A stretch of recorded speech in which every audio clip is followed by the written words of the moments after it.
이미 결혼한 선배들이나 친구들은 야, 그 정도면 훌륭하다. 결혼을 확신으로 하는 게 아니라 그냥 결혼할 시기에 옆에 있는 사람이랑 하는 거야. 주변에서 말하는 때 되면 옆에 있는 사람이랑 하는 거다라는 말은 성적 맞춰서 대학 고르는 거랑 똑같아요. 결혼도 이걸 체크하지 않고 결혼을 하면 똑같이 결혼 생활 중에 한 번 크게 현타가 옵니다. 오늘은 결혼 상대 1순위 조건에 대해서 말해보려고 합니다. 사연 주인공은 33살 중견기업에 다닌 친구예요. 저에게는 3년 정도 만난 동갑내기 여자친구가 있습니다. 지난 3년 동안 큰 싸움 없이 정말 무탈하게 만났어요. 외모도 제 눈엔 참 이쁘고 직장도 저와 비슷한 업계에 연봉도 괜찮고요. 성격도 저랑 잘 맞는 편입니다. 소위 말하는 못한 게 없는 여자친구예요. 사실 어느 정도 이런저런 연애를 서로 했다 보면 자연스럽게 배려하는 연애가 된다면 크게 싸울 부분이 없기는 하죠. 3년 연애하고 둘 다 이제 결혼할 나이가 되다 보니 자연스럽게 결혼 얘기가 나오고 있습니다. 그런데 솔직히 제 마음이 확신보다는 걱정이 앞서네요. 이미 결혼한 선배들이나 친구들은 야, 그 정도면 훌륭하다. 결혼을 확신으로 하는 게 아니라 그냥 결혼할 시기에 옆에 있는 사람이랑 하는 거야 라고 늘 해요. 이 뭔 개소리야!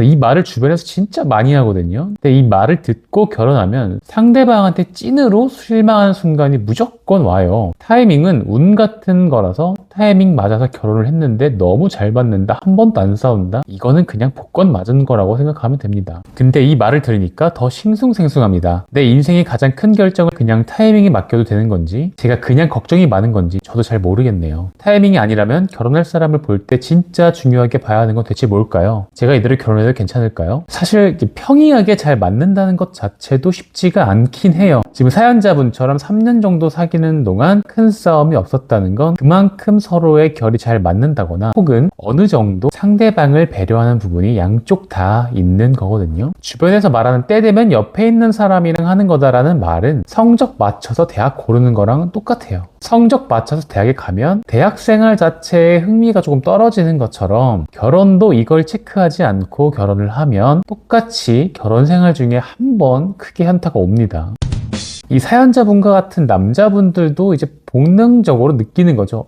아, 지금 내가 이 여자랑 같이 몇십 년을 살게 될 텐데 남들 다 보는 조건 같은 것만 보고 인생의 이 결정을 내려도 되는 건가? 저도 지금 결혼한 지 이제 2년 차지만 같은 고민을 했었고, 저는 이제 지금의 제 아내가 나의 가치를 제대로 알아주는 사람이라고 확신을 해서 결혼까지 결심할 수 있었거든요. 상대방이 내 가치를 제대로 아는 사람인지 딱 3가지만 보면 알 수 있습니다.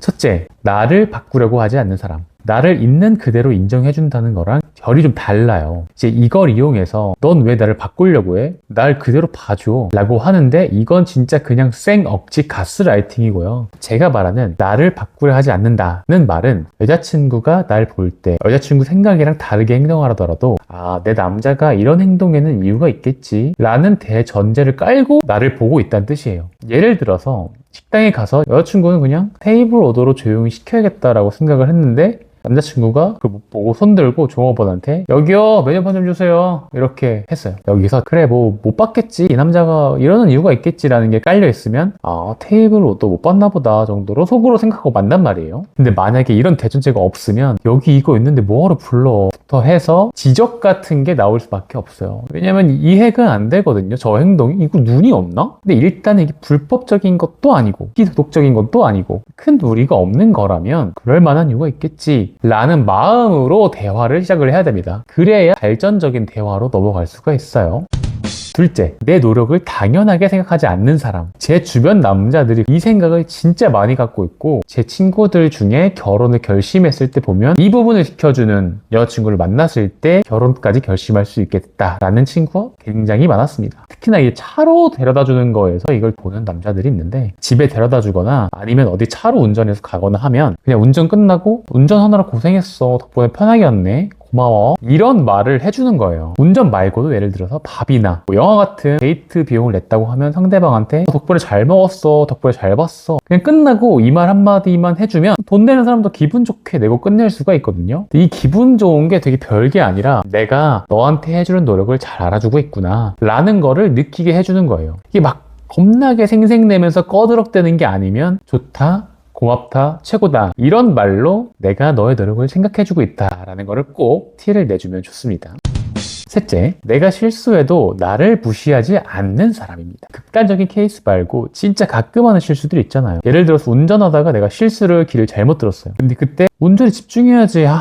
다음부터 내가 운전해서 가야겠다. 이런 식으로 말하면 내가 운전해주는 노력을 당연하게 생각하는 건가? 라는 거에다가 플러스로 자존심까지 상하거든요. 왜 나는 솔로 30기 때 나오잖아요. 당시에 영장님이 시청자들한테 비판을 많이 받은 포인트가 이 부분인 거죠. 실수라는 거는 누구나가 할 수가 있는 거고 상대도 하고 나도 하고 말 그대로 그 행동이 실수라는 범주 안에 있다면 넘어가줄 수 있어야 된다는 겁니다. 우리는 성인 대 성인으로서 관계를 맺은 거기 때문에 우선적으로는 서로 상대방에 대한 존중이 필요한 겁니다. 이 실수들이 반복이 되면서 우리라는 너와 나라는 공동체에 이제 피해가 될 것 같으면 말을 함으로써 같이 고쳐나가야겠지만 그냥 지적하고 무시하는 건 건강한 방향으로 우리가 발전하는데 도움이 안 되는 겁니다.